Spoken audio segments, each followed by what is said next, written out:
अस्सलाम वालेकुम dear students, मैं आपका केमिस्ट्री का टीचर मोहम्मद इकबाल।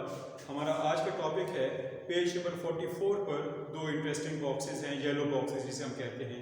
इसमें पहला है प्रिजर्वेशन ऑफ फूड या प्रिजर्वेटिव्स इन फूड, ग़िज़ा को महफूज करने वाली अशिया या अज्जा।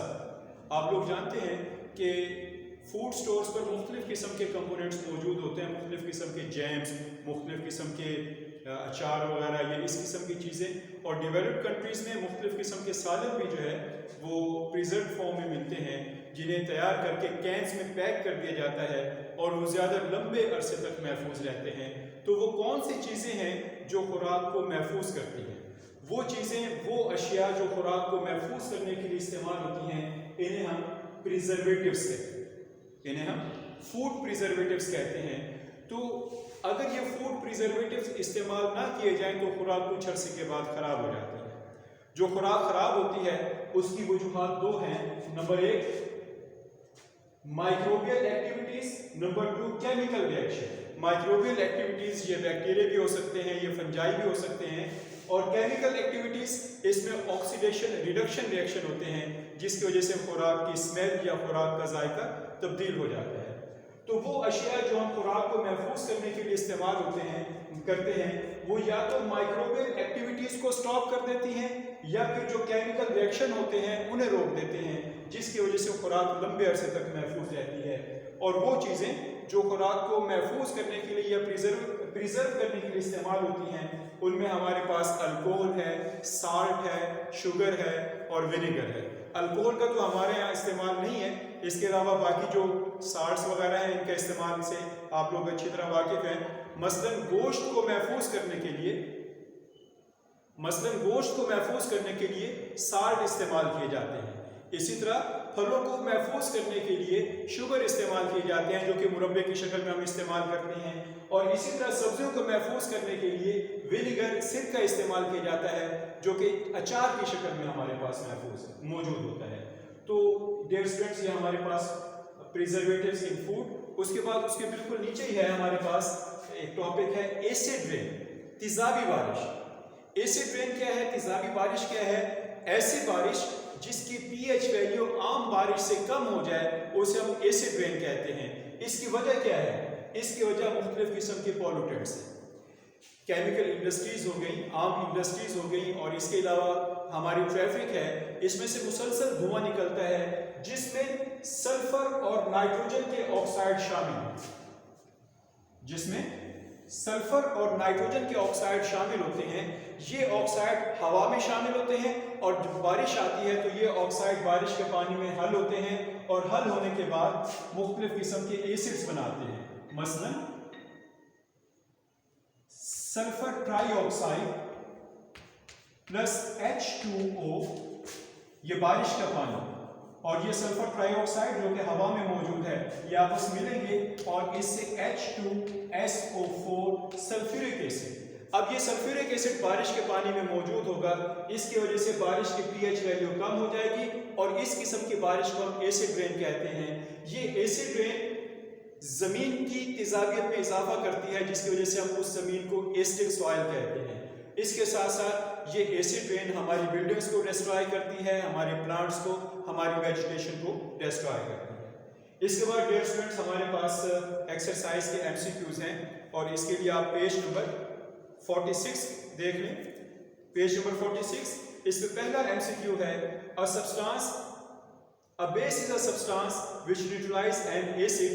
Which of these substance is not a base? इसमें से कौन सी चीज बेस नहीं है? तो sodium chloride, this is not a base. Number 2, Lewis acid base concept have the following characteristics except D option, donation and acceptance of a proton. Number 3, acetic acid is used for, इसकी A option, flavoring food. MCQ number 4, a salt is not composed of an anion of a base, C option। देखिए इसे, HCl plus NaOH, इनके दरमियान अगर reaction होगा तो इससे NaCl और H2O मौजूद होगा।